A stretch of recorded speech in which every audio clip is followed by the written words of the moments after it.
Hey folks, unboxing video time. So this should be another motherboard, as if I haven't bought enough of them. Let's go ahead and get this open. So this was used off of eBay. I got a really good price on it. You know, it's kind of neat when you look at a item on eBay and maybe save it in your watch list, and then next thing you know, I don't know, next day, day later, maybe even a week later, they discount it 5, 10, who knows what percentage, and you end up getting a really good deal on it. This is such a good deal, I'm highly considering putting my B660M Elite AX up for sale. But who knows if we'll do that. So what do we have, folks? This takes a little while. I know some of you get impatient, and I can understand that. Amazon Second Life. Uh-oh, that's scary. So I'm probably the third owner of this thing. So we have the Aorus B660M Aorus Pro AX DDR4. And this is LGA 1700, all right? DDR4, so 12th gen out of the box, 13th gen with a BIOS update. Now, of course, you probably can't read much anything on the back. Hopefully, we'll talk about all this stuff in the video, or most of it. 2.5 gig LAN, I may forget to call that out. The exact Type-C, USB 3.2 Gen 2x2 Type-C. There's the VRM design, which I have a tendency to forget to discuss that in detail. See how many phases, and it's a 60 amp. And then advanced thermal design, as I almost dropped the motherboard. And then the wireless right there, right? Wi-Fi 6. So let's go ahead and get this open. I definitely like getting, new or used motherboards in. So what am I going to do with this on the channel, folks? Well, we obviously are unboxing it. That's the first step. We'll do some BIOS updates. We will do the one through the BIOS. We'll do one using the BIOS flash button. I will do installation with it. We'll probably benchmark it with one of the i5s I have. We're a 12th gen i9. So antenna.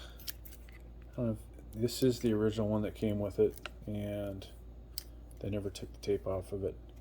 I can't say I'm a fan of this design, but it is what it is. That may end up back on eBay, right? I got so many antennas. I don't need all of them. Alright, so moving the box out of the way. Or should we get the box out of the way? I want to peek in the box and see if there's anything that we missed. Nope, they didn't include anything else. They included a dead bug in there, but hopefully that's not a dead bug. Wow. Did not protect the pins, and there is definitely a damaged pin in there. So that sucks. I don't even know if I want to put, if I still had my Celeron, I would put that in there and see if we get it to work. Unfortunately, I can't switch from macro to this, but you guys can see what I can see. So this thing looks effed up. Who doesn't put the plastic piece back over it, right? And you know, when I ship this back to this guy, that is exactly how that's going to get shipped back. Yeah, I think it's not even sitting right. See that? So, okay, well, this would support 12th and 13th gen. I don't think that's going to be the case here. Probably not going to get far up. DDR4 RAM, 4 slots. These won't hold more than 32 gigs each, so 128 overall. Of course, if you're going to go with 2 sticks of RAM, you'll want to pick A2, B2, and obviously if you have 4 sticks, you would put them all in there. So what do we have here? PCIe 4.0 by 16, and then a PCIe 3.0. I think this is 4X, if I remember correctly offhand. A lot of other great things about this motherboard. The BIOS, they're up to F21 like my other gigabytes. So obviously a few things have been improved with the revisions. At least for let me think here. BIOS F7, this went to 13th gen. All right, and they have done improved DDR compatibility with each RAM improvement, they have added additional RAM compatibility with the different revisions. So what else is there worth talking about? All right, so CMOS battery. You have a two M.2s here, one under the heatsink, and I'm just going to leave that the way it is. HD audio here. We'll skip over half this stuff, but we have a here's the BIOS flashback button, all right? Assuming it works and it's not broke. Fan header right next to it. And then we have RGB here, 2 USB 2.0s, another fan header. These are all your front panel connectors, right? I'll try and get up close. So another video I usually make is a macro view, in case you want the whole video to basically be in focus up close. We'll do that.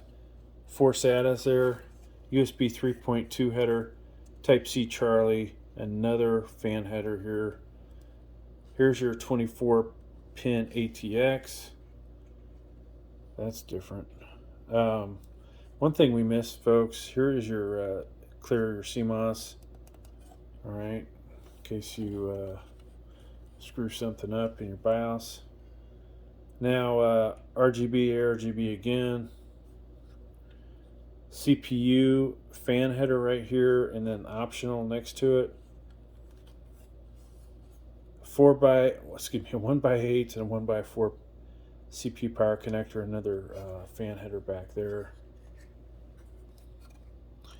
And hopefully I'll just let you guys get a look at the rest of that stuff. All right, so on this aspect, we have 4 USB 2.0s. We have our Wi-Fi, DisplayPort HDMI, there's a BIOS, USB Type-C, 2 USB 3.2, they look like Gen 1s. Here is your LAN 2.5. You've got fiber optic ability, mic, and line out. I think I called it out, but this is dedicated BIOS update. All right, so what else, folks? So I may be doing a bunch of videos with this. We'll see if I can get to fire up. This one does support Wi-Fi, Bluetooth. We discussed the 2.5 gig LAN. There's not a whole lot else really to talk about on this one, folks. It's pretty good motherboard if it's not damaged, right? Now the speeds for this, I believe, are up to 5333 if I remember correctly. And of course, getting back to this, you have to have integrated graphics on your CPU to take advantage of that. All right, so hey, that's gonna do it for this video, folks. Please like, please subscribe. Thank you.